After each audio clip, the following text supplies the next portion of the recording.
নমস্কার বন্ধুরা, চলে এসেছি একটা নতুন ভিডিও নিয়ে। আজ বানাবো আমের ফুলুরি। আমি এখানে একটা পাকা মিষ্টি আম নিয়ে নিয়েছি।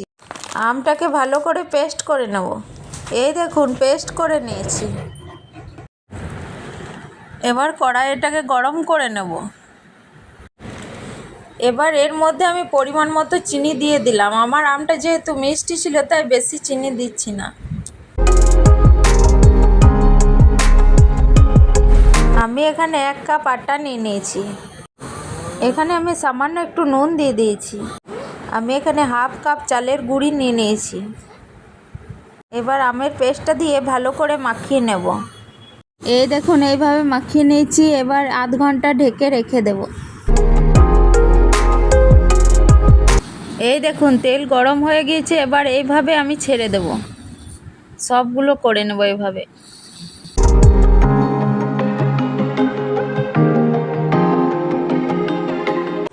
এবার এইভাবে লাল লাল করে ভেজে নেব।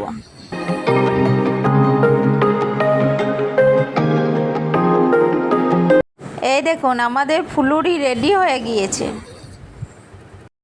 ভিডিওটি ভালো লাগলে লাইক, শেয়ার ও সাবস্ক্রাইব করে দেবেন এবং কমেন্টে জানাবেন কেমন হয়েছে। আসছে একটা নতুন ভিডিও নিয়ে।